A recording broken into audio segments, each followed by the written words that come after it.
Salam hörmətli tamaşaçılar, Qida Təhlükəsizliyi Agentliyi və Real Televiziyasının birgə layihəsi olan Realda qida verilişinə baxırsınız. Aparıcı mənəm İlkin Kərimov. Bugün Torpaq Çərşənbəsidir. Bütün tamaşaçıların ilaxır çərşənbəsini təbrik edirik, uğurlar arzulayırıq. İndi isə gəlin anonslarla tanış olaq. Erkən kəsilmə son layihəsi davam edir. Heyvanların identifikasiyası və qeydiyyatı prosesi niyə vacibdir? Fermer və heyvan sahibləri üçün identifikasiya və qeydiyyatın hansı üstünlükləri var? Bayram günlərində necə qidalanmalıyıq?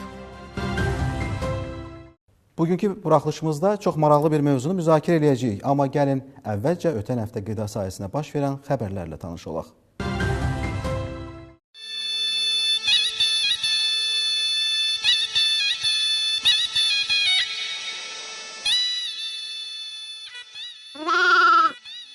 Quzuların erkən yaşda kəsilməsi heyvandarlığın inkişafına mənfi təsir göstərir. Təəssüf ki, Respublikamızda artıq 3-5 aylıq quzuların kəsilməsi ənənəvi hal alıb. Bu da həmin heyvanların məhsuldarlıq potensialına, ümumilikdə isə sayının azalmasına çox ciddi təsir göstərir. Heç belə quzunu da bıçaq altına göndərmək olar. Onu mənə verin. Ay qızım, bu sənin neyinə lazımdır?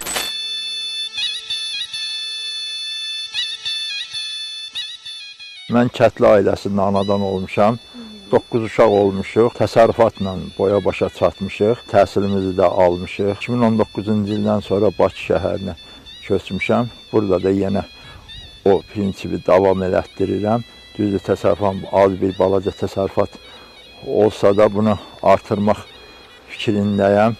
Onu minbaşa çatdırmaq fikrindəyəm. Amma onu çatdırmaq üçün müəyyən maneələr var ki, bu da ki, bugün Bakı şəhərində ən çox 8-12 kiloluq ət olan quzulara meyil daha da üstündür. O da dişi quzuların gələcəkdə hansı ki ana qoyunu olacaq, bala verəcək dişi quzuların kəsilməsi bugün Respublikada kət təsərrüfatına böyük zərbədir. Quzu əti yetişməmiş bir ətdir. İnsanlar buna çox meyil göstərirlər, güya ki, kababda yaxşı olur. Amma bunun orqanizm üçün heç bir faydası yoxdur. Elə mütəxəssislər də xırdabuynuzlu heyvanların 8 aydan aşağı kəsilməsini məqsədə uyğun hesab etmirlər. Çünki qoyun əti quzu əti ilə müqayisədə daha yüksək qidalılıq dəyərinə malikdir. Bir sözlə, erkən yaşda quzu kəsimi həm iqtisadi, həm bioloji, həm də ərzaq təhlükəsizliyi baxımından arzu olunmaz nəticələrə səbəb ola bilər. Mütəxəssislər, alimlər, bu işi bilən insanlar bunu maarifləndirməni genişləndirmək lazımdır. İnsanlara aşılamaq lazımdır ki, bu körpə quzuların ətində insan orqanizmi üçün xeyirli bir cəhəti yoxdur. Yaxşı olar ki, yaşlı heyvan, qoç ətindən, sonra ən çox keçi əti xeyirli bir ətdir. Ətlərin içində onlardan istifadə olunsun. Yetişmiş heyvan, yetişmiş ətdən istifadə eləsinlər və fermerlər də bunu özləri başa düşməlidirlər ki, bugün nəyəsə görə bir ucdan götürüb quzunu, erkək, dişi hamısını bir yerdən satanda gələcəkdə onların təsərrüfatına, özləri öz təsərrüfatlarına zərbə vururlar.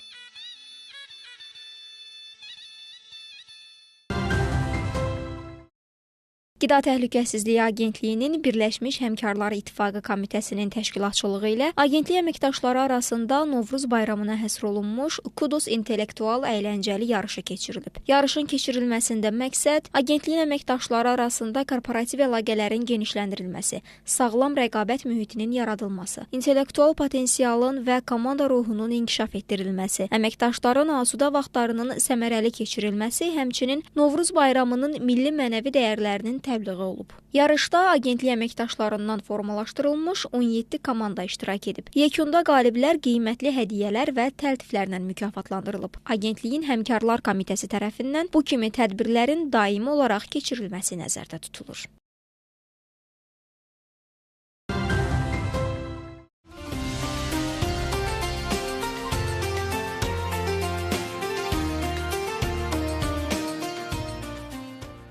Ramazan ayında düzgün qidalanma oruc müddətində bədəninizi enerji və su balansını qorumaq üçün çox vacibdir.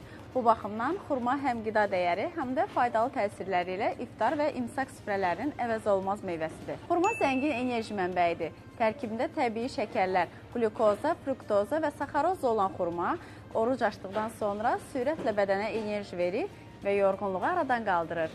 Bu xüsusiyyət sayəsində xurma iftardan sonra ani enerji boşluğu yaranmasının qarşısını alır və oruc müddətində yorğunluq hissini azaldır. Xurma həzm sistemini dəstəkləyir. Oruc müddətində bağırsaq fəaliyyəti yavaşladığı üçün həzm problemləri ortaya çıxa bilər. Xurmanın tərkibində yüksək miqdarda lif var ki, bu da bağırsaq funksiyasını dəstəkləyir, qəbizliyin qarşısını alır və həzmi asanlaşdırır. Vitamin və mineral deposudur. Xurma A, B və K qrupu vitaminlərlə yanaşı maqnezium, kalium, dəmir və kalsium baxımından zəngindir. Bu maddələr orqanizmin bütün sağlamlığını qoruyur, immun sistemini gücləndirir və əzələ fəaliyyətini dəstəkləyir. Susuzluğu azaldır. Orucluq müddətində bədən maye itirdiyi üçün susuzluq hissi yarana bilər. Xurma isə su tərkibli və lifli olduğu üçün oruc vaxtı yaranan susuzluğu yüngülləşdirir. Ürək-damar sağlamlığını qoruyur. Xurma tərkibində olan antioksidantlar və kalium qan dövranını tənzimləyir, ürək ritmini sabitləşdirir və xolesterol səviyyəsini balanslı saxlayır. Beləliklə, iftar süfrəsində 1-2 ədəd xurma yemək həm orucu sağlam şəkildə açmağa, həm də bədəni ehtiyacı olan enerji və qida maddələri ilə təmin eləməyə kömək edir. Xurmanın həmçinin digər təbii qidalarla süd, qatıq, qoz fındıq və tərəvəzlərlə birlikdə qəbul edilməsi orucu daha sağlam və rahat şəkildə keçirməyə imkan yaradır. Qısaca desək, xurma Ramazan ayında bədənin enerjisini təmin edən, həzmi asanlaşdıran və sağlamlığı qoruyan təbii və dadlı meyvədir. Hörmətli sahibkarlar, əgər qida sahəsində fəaliyyət göstərirsinizsə, bu məlumat sizin üçün mühüm əhəmiyyət daşıyır. Artıq Azərbaycan Qida Təhlükəsizliyi İnstitutu AZS ISO 22000-2022 standartı üzrə sertifikatlaşdırma həyata keçirir. Bu sertifikatlaşdırma ISO 17021 standartı əsasında aparılır və qida təhlükəsizliyi idarəetmə sistemlərinin beynəlxalq tələblərə uyğunluğunu təsdiqləyir. Sertifikatlaşdırma prosesi 4 mərhələdən ibarətdir. Müraciət və sənədlərin təqdim olunması, təhlil və qiymət təklifi, audit və obyekt qiymətləndirməsi və sertifikatlaşdırma qərarı. Əgər müəssisəniz standartın tələblərinə cavab verirsə, 3 illik uyğunluq sertifikatı təqdim olunur və illik nəzarət auditləri ilə sistemin davamlı uyğunluğu təmin edilir.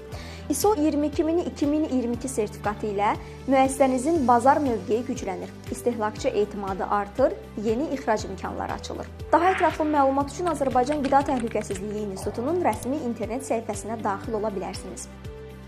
Qida təhlükəsizliyi seçim deyil, məsuliyyətdir. Bu məsuliyyətin beynəlxalq səviyyədə təsdiqi isə artıq mümkündür. Hörmətli tamaşaçılar, realda qida verilişinin bugünkü buraxılışında biz heyvanların identifikasiyası, qeydiyyatı sistemindən danışırıq. Mənim qonağım Azərbaycan Qida Təhlükəsizliyi İnstitutunun İdentifikasiya və İzlənmə Mərkəzinin rəhbəri Yavər Məmmədovdur. Salamlayıram sizi, xoş gəlmisiniz. Xoş gördük. Yavər, bugün həm də torpaq çərşənbəsidir, ilaxır çərşənbə də deyirlər. Sizin simanızda elə buradan tamaşaçıların ilaxır çərşənbəsini də təbrik eləyək və qarşıdan gələn bayramlar münasibətilə həm Ramazan bayramı, həm də Novruz bayramı münasibətilə təbriklərimizi çatdıraq ilk öncə zəhmət olmasa. Çox sağ olun. Mən də fürsətdən istifadə edib belə bir gözəl gündə bayramların qovuşduğu, bayramların astanasında həm bizi izləyən tamaşaçıları, bizim kənd təsərrüfatı ilə məşğul olan sahibkarları, fermerləri, heyvan mülkiyyətçilərini, təsərrüfat sahiblərini, qarşıdan gələn Novruz bayramı, Ramazan bayramı münasibəti ilə ürəkdən təbrik edirəm. Eyni zamanda bizə bu fürsəti yaradan Real televiziyasının əməkdaşlarını da bayramlar münasibəti ilə, eyni zamanda 8 yaşlarının tamam olması münasibəti ilə də ürəkdən təbrik edirəm və onlara da bu şərəfli işlərində uğurlar arzu edirəm. Çox sağ olun, təşəkkürlər. Keçək mövzumuza, heyvanların identifikasiyası. Ümumiyyətlə, Yavər müəllim, bu barədə çox danışılır, müzakirələr gedir, həm fermerlər arasında, sahibkarlar arasında.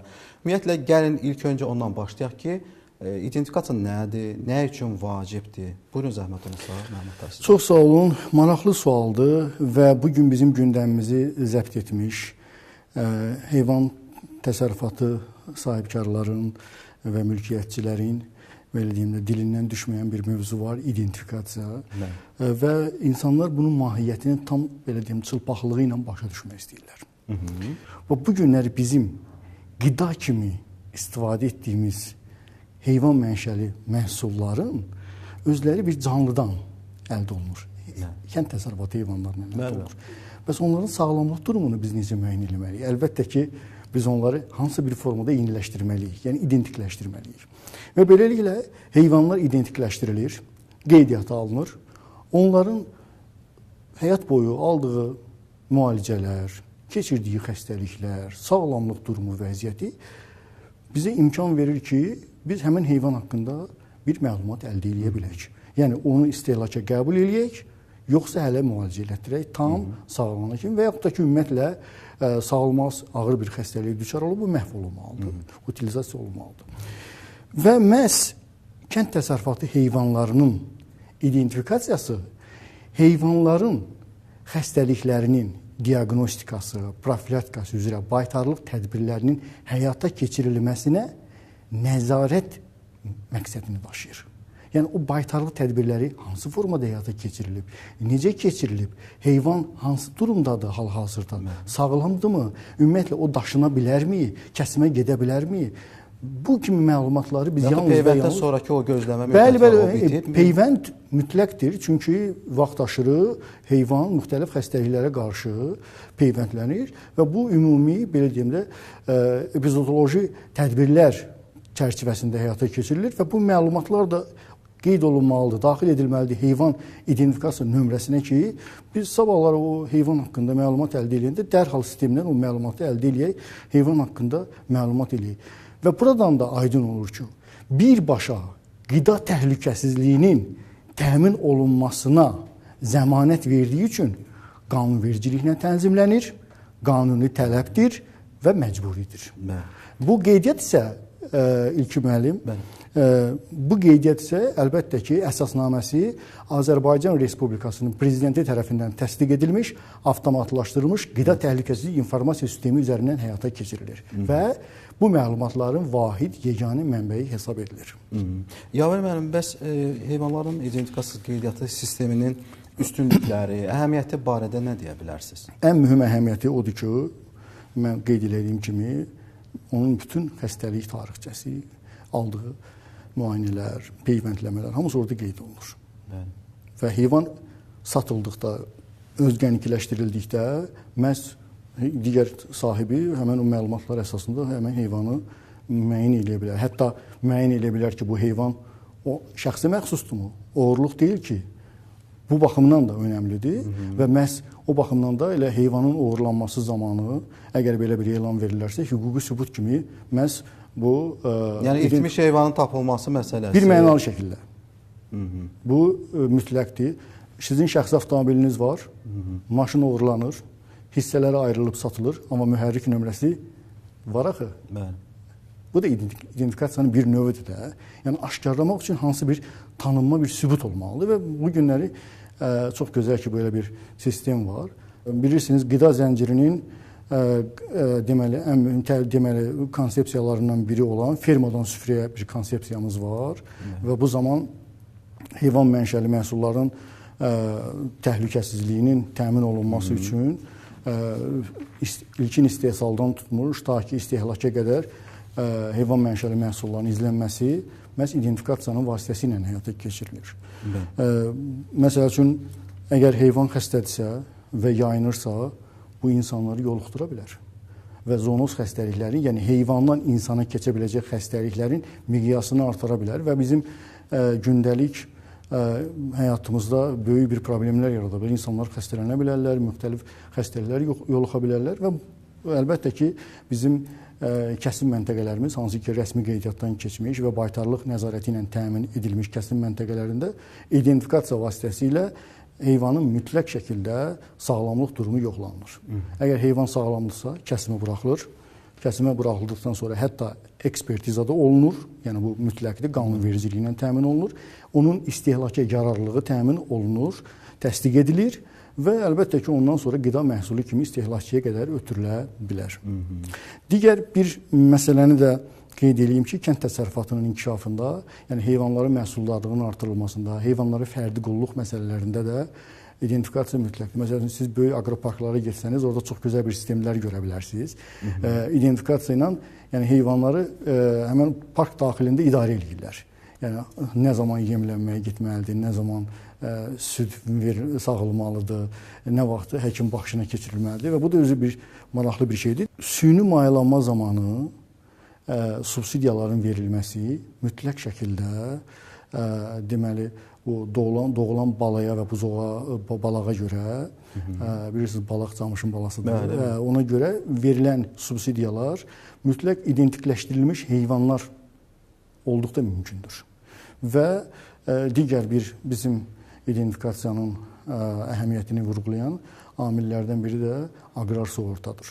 Xüsusilə damazlıq heyvanların sığortası və bu zaman heyvan identikləşdirilmiş olmalıdır, o tanınmalıdır və sığorta subyektinə çevrilməlidir. Qida Təhlükəsizliyi Agentliyi müfəttişləri tərəfindən xüsusilə dənizkənarı obyektlərdə bir yoxlama reyd keçirildi. Məlum oldu ki, bax həmin o restoranlarda, menyuda istehlakçılara dəvə qutabı adı ilə təqdim olan ətlərin müşahidə edici sənədləri yoxdur. Bilmək istərdik ki, dəvələrin identikləşdirilməsi məsələsi, atların identikləşdirilməsi məsələsi, bununla bağlı gələcək planlar varmı? Varsa zəhmət olmasa bizlə bölüşərdiniz. Bu məsələnin ciddi araşdırırıq və nəzarətə götürmüşük. Hal-hazırda demək biz təsərrüfat sahiblərinə, dəvə təsərrüfatlarının elə ekranlarda da gedir. Dəvə saxlanılan təsərrüfatların sahiblərinə də çağırış eləmişik. Elə buradan da üzümü bizim dəyərli təsərrüfat sahiblərinə tuturam. Deyirəm ki, bu ümumi ictimai bir maraqdır. Bu bir olmalıdır. Dövlətin qanuni tələbidir. Hər bir dəvə identikləşdirilməlidir. Onun hərəkəti, baytarlıq sənədlərinə müşayiət olunmalıdır. Rəsmi qeydiyyatdan keçmiş kəsim məntəqəsində kəsilməlidir. Əti istehlaka verilərkən ekspertiza olunmalıdır və ən başlıcası biz bilməliyik ki, mənim istehlakçım bilməlidir ki, şəxsən mənim ailəm və cəmiyyət bilməlidir ki, yediyi ətin mənşəyi nədir? Yəni bundan gözəl nə ola bilər?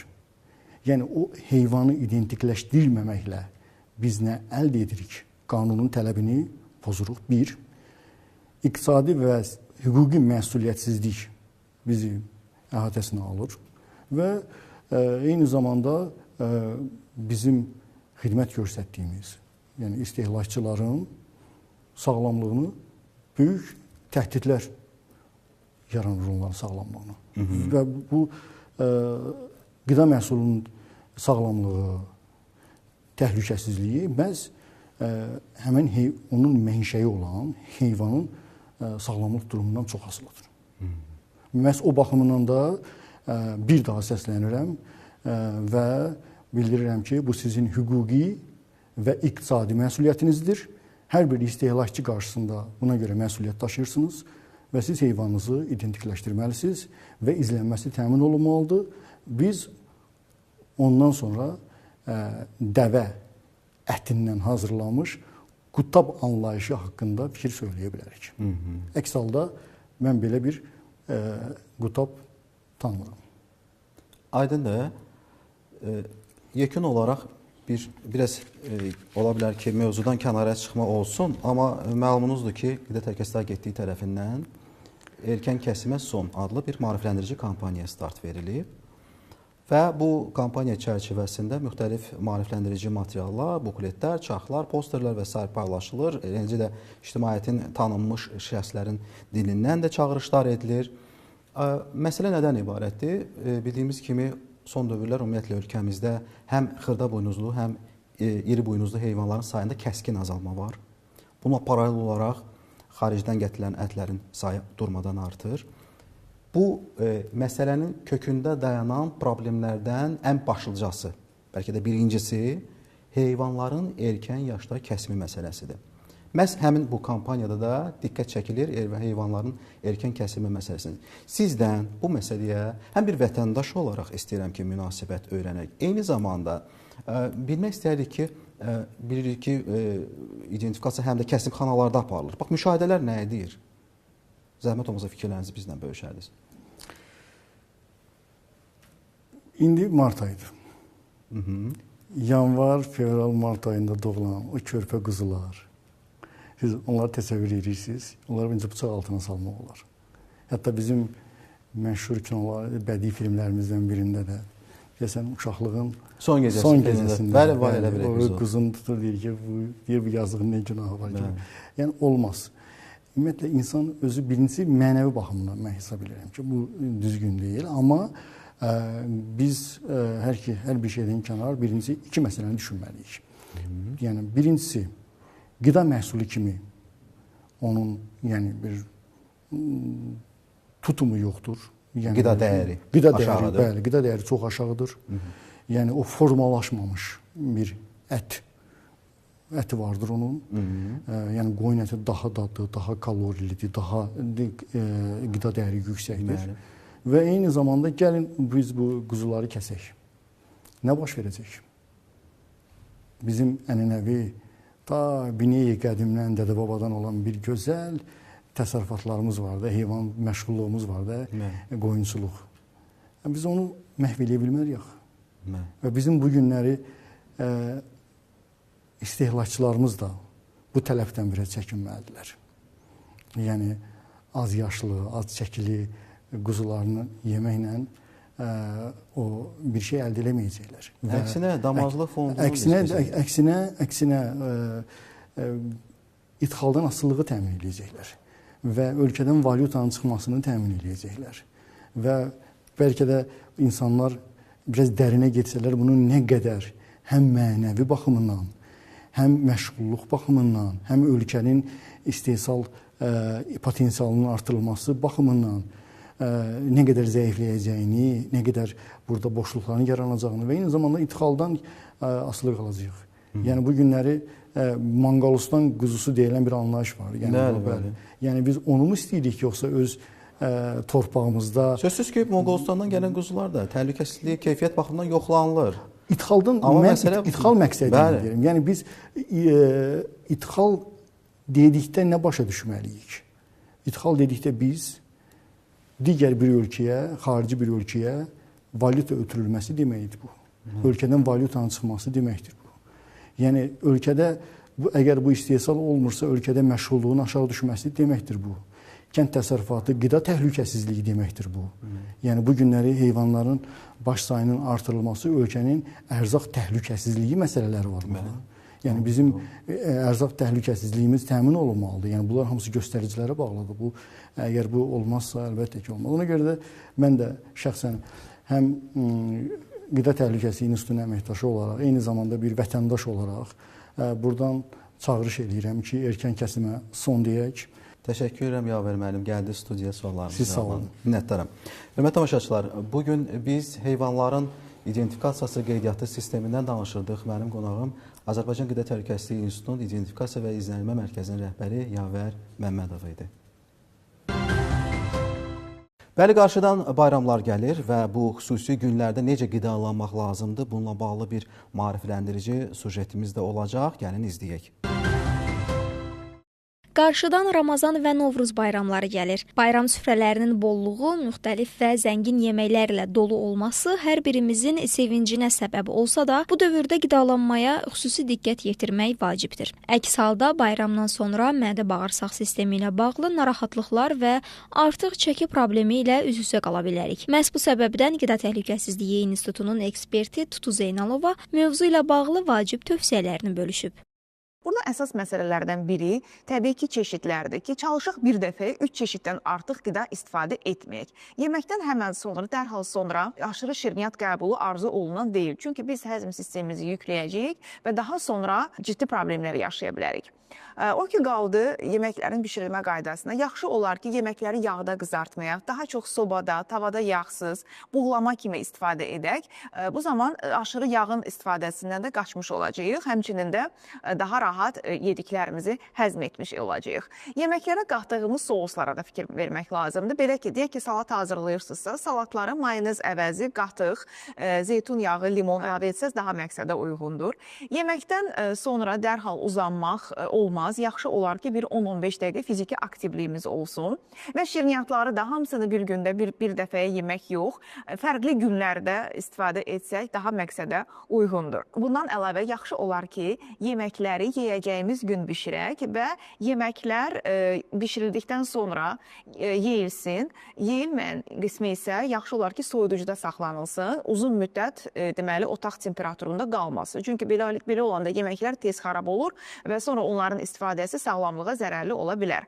Su istifadəsində unutmuruq. Bayram süfrəsində yaxşı olar ki, onsuz da Novruz bayramında çeşid-çeşid şirniyyatlar olduğu üçün yaxşı olar ki, süfrədə içəcəyimiz, qəbul edəcəyimiz maye məhz su olsun. Meyvə şirələrindən, şirin qazlı içkilərdən mümkün qədər uzaq duraq. Yuxu rejimimizə də fikir verək, çünki tətil günlərində iş olmadığı üçün günə gec başlayırıq və gündə məsələn 3-4 dəfə deyil də 2 dəfə qidalansaq, bu zaman yediyimiz şirniyyat da bizə artıq çəki olaraq geri gəlməz, daha az kalori qəbul etmiş olarıq. Həmçinin də həzm sistemimizi yükləməmiş olarıq. Həmçinin də nəzərə alsaq ki, bu il Ramazan ayı, Ramazan bayramı və Novruz bayramı eyni tarixlərə təsadüf edir. Oruç tutanlar da xüsusilə diqqətli olmalıdır və hər kəs yaxşı olar ki, yeməkləri aramla, yaxşı çeynəyərək yesin, sürətlə yeməsin. Çünki beləliklə siz mədə-bağırsaq sisteminizi qorumuş olarsınız. Bayramınız mübarək olsun. Realda qida verilişindən bugünlük bu qədər. Hər həftənin çərşənbə axşamı saat 17:20-dən etibarən proqramımızı izləyə bilərsiniz. Aparıcı mən idim, İlkin Kərimov. Təhlükəsiz qida ilə sağlam gələcəyə.